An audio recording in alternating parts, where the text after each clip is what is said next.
क्या रे बिडू, क्या हाल चाल। पिछले वीडियो में हमने बताया था कि कैसे 1997 में पाकिस्तान कराची में छोटा राजन गैंग ने दाऊद को ठोकने का सॉलिड प्लान बनाया था, लेकिन वह प्लान फेल हो गया था और दाऊद को लुढ़काने का सपना ही रह गया था। यह प्लान फेल होने का कारण छोटा राजन आग बबूला हो गया था। उसकी आंखों में अंगारे बरसने लगे थे और उसने उसकी गैंग को ऑर्डर दे दिया था कि कुछ भी हो जाए, मिर्जा दिलशाद बेग को ठोको।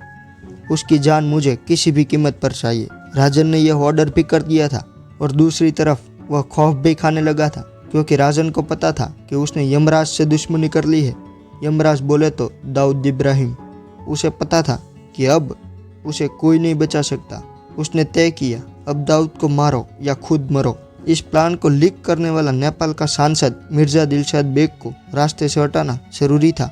वह दाऊद इब्राहिम और आईएसआई का समर्थक था और जल्द से जल्द उसे लुढ़काना राजन के लिए जरूरी बन गया था। तो चलिए जानते हैं मिर्जा दिलशाद बेग की कहानी। नमस्ते मित्रों, आपका स्वागत है जे विथ आर यूट्यूब चैनल पर।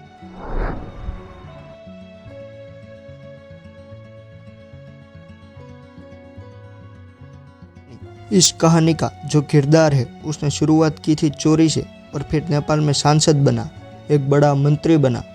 फिर भी चोरी करने की आदत मरते दम तक छूटी नहीं। उसने जब पहली चोरी की तब वह छोटा बच्चा था, लेकिन धीरे धीरे पूरे एशिया का सबसे बड़ा कार चोर बन गया था। नेपाल के केंद्र में मंत्री भी बना और इतना ताकतवर बना कि वह भारत के खिलाफ साजिश करने लगा। अफगानिस्तान से हथियारों की स्मगलिंग करने लगा, ड्रग्स की स्मगलिंग करने लगा, फेक करेंसी को भारत के बाजारों में पहुंचाने लगा। यही नहीं, उसने एक हाईटेक किला बनवाया था जहां मुंबई अंडरवर्ल्ड के बड़े बड़े क्रिमिनल पुलिस से बचने के लिए छिपा करते थे। इस आदमी को सलाखों के पीछे डालने के लिए भारतीय इंटेलिजेंस ने दिन रात एक कर दिया था, लेकिन जो कभी पुलिस के हाथ तक नहीं लगा। वह एक दिन काली अंधेरी रात में एक सड़क पर राजन गैंग की गोलियां खाकर खून से लथपथ पड़ा था। वह आदमी नेपाल की केंद्र सरकार में एक बड़ा मंत्री था। सरकारी और उसका खुद का सुरक्षा घेरा उसके इर्द गिर्द हमेशा रहता था। नेपाल में घुसकर उस आदमी के घेरे को तोड़कर उसे मारने जितना आसान लगता है उतना आसान था नहीं, पर छोटा राजन गैंग ने यह कारनामा कर दिखाया था। अरे बेडू, आप चैनल पर नए हो तो वीडियो को लाइक कर दो और चैनल को सब्सक्राइब कर दो।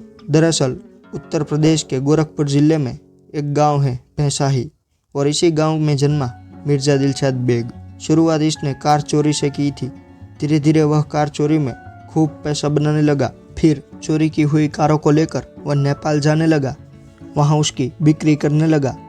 धीरे धीरे उसे एहसास हुआ कि भारत से ज़्यादा नेपाल सुरक्षित ठिकाना है, पुलिस की भी इतनी झंझट नहीं है और चोरी की कारों के ग्राहक भी यहाँ आसानी से मिल जाते हैं। वह अब नेपाल शिफ्ट होने का प्लान बना रहा था। यह 80 के दशक के आखिरी सालों की बात है। दिलशाद बेग अब तक यूपी से मुंबई तक अपनी जड़ें फैला चुका था। उसकी कारें डी कंपनी में बहुत यूज होती थी। यहाँ दाऊद से उसकी यारी दोस्ती हो गई थी। उन दिनों दाऊद भी मुंबई पर कब्जा कर रहा था। दाऊद के जरिए वह छोटा शकील, छोटा राजन, अरुण गवली और अमर नायक जैसे बड़े बड़े डॉन माफिया के साथ उठने बैठने लगा। लेकिन जब भारत में उसे खतरा महसूस हुआ तब वह नेपाल चला आया, क्योंकि नेपाल में भी उसने बड़े बड़े कनेक्शन बना लिए थे। वह 80 के दशक के आखिरी साल में नेपाल हमेशा के लिए चला आया। नेपाल आते ही उसने सबसे पहले एक बड़ा गैरेज बनाया जो कई एकड़ में फैला था, और फिर यहाँ बड़े पैमाने पर उन कारों की बिक्री होने लगी। धीरे धीरे नेपाल के अलावा पाकिस्तान, बांग्लादेश, भारत, अफगानिस्तान से लोग चोरी की गई कारें खरीदने के लिए आने लगे। मिर्जा दिलशाद बेग अब अंडरवर्ल्ड की दुनिया में एक बड़ी हस्ती बन चुका था।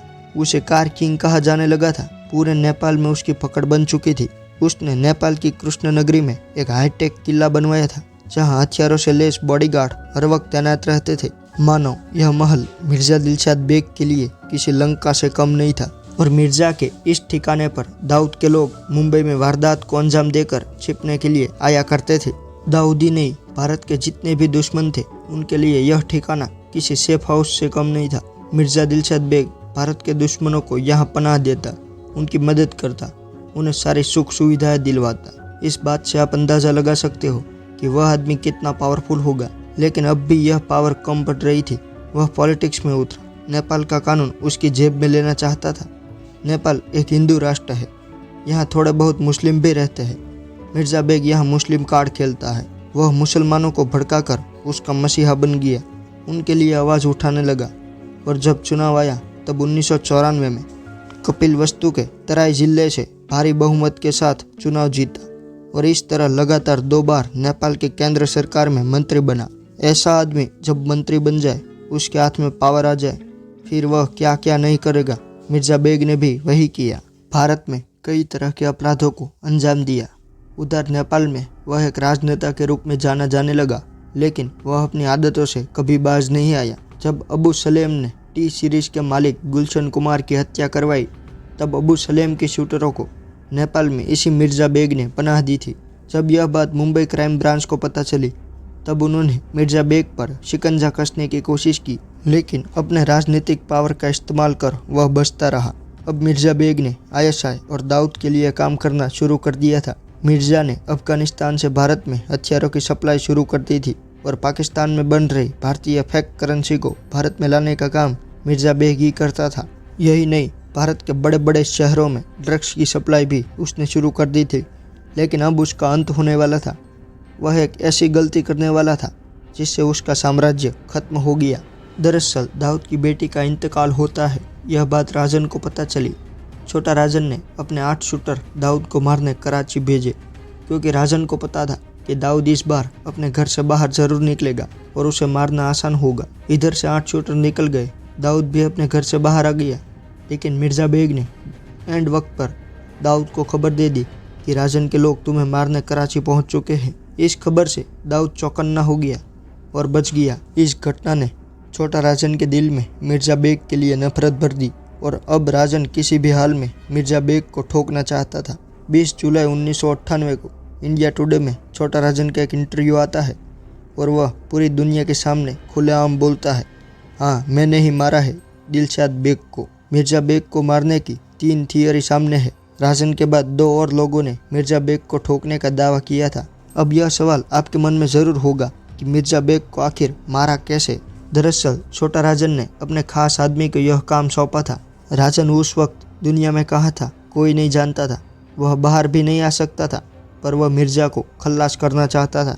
राजन के फरमान के बाद उसके राइट हैंड ने नेपाल में छिपे अपने कुछ शार्प शूटरों को एक्टिव कर दिया और उन शार्प शूटरों ने मिर्जा बेग की कुंडली निकाली। तब पता चला ये बेड़ू तो रंगीला है रे। दरअसल मिर्जा बेग को नई नई लड़कियों का बहुत बड़ा शौक था। पूरा रंगीला आदमी था। यही नहीं, उसने 2 शादियां कर रखी थी और उसकी दोनों बीवियां अलग अलग रहती थी। शूटरों ने सारी रेकी कर ली थी कि मिर्जा बेग कब और कहां अपनी बीवियों से मिलने जाता है। 29 जून 1998 रात के 9:30 बज चुके थे। मिर्जा बेग उस रात अपने ड्राइवर के साथ चाबा हिल में रह रही अपनी दूसरी पत्नी से मिलने आया हुआ था। इधर राजन के भेजे शूटरों को पहले से मालूम था ये लोग घात लगाकर वहां खड़े थे। जैसे ही मिर्जा बेग वहां आया, अपनी गाड़ी से उतरा कि चारों ओर से धड़ाधड़ गोलियों की बौछार शुरू हो गई। इस गोलीबारी में मिर्जा बेग और उसका ड्राइवर वहीं मारे गए। दूसरे दिन इस हत्याकांड ने पूरे नेपाल और अंडरवर्ल्ड में तहलका मचा दिया। दाऊद बिल गया था। वहीं दूसरी थियरी यह है कि यूपी का एक बड़ा गैंगस्टर है बबलू श्रीवास्तव। बबलू पहले दाऊद के साथ काम करता था। वहीं मिर्जा बेग और बबलू श्रीवास्तव के बीच अच्छे रिश्ते थे और मिर्जा बेग ने बबलू को नेपाल की सिटीजनशिप के साथ पासपोर्ट भी दिलवाया था। लेकिन जब वह वाशिंगटन में पकड़ा गया, तब मिर्जा बेग ने उसकी कोई मदद नहीं की। इस बात से वह मिर्जा बेग को अपना दुश्मन मान बैठा था और मिर्जा की मौत के बाद बबलू ने दावा किया था कि मेरे शूटरों ने मिर्जा को मारा है। वहीं नेपाल का एक बड़ा शार्प शूटर सफ़ी मोहम्मद खान भी था, जो मिर्जा बेग के लिए मुंबई अंडरवर्ल्ड में काम करता था। लेकिन जब मुंबई पुलिस ने उसे ड्रग्स की स्मगलिंग के केस में गिरफ्तार किया, तो मिर्जा ने उसे छुड़ाने में कोई मदद नहीं की। इससे सफ़ी खान भी मिर्जा को मारना चाहता था। उसने दावा किया था कि मैंने मारा है मिर्जा दिलशाद बेग को। हालांकि मिर्जा को किसने मारा आज तक यह राज ही बना हुआ है। तो ये थी कहानी। तो मिलते हैं और एक नई कहानी के साथ। तब तक इस आर भाई का आपको बाय बाय।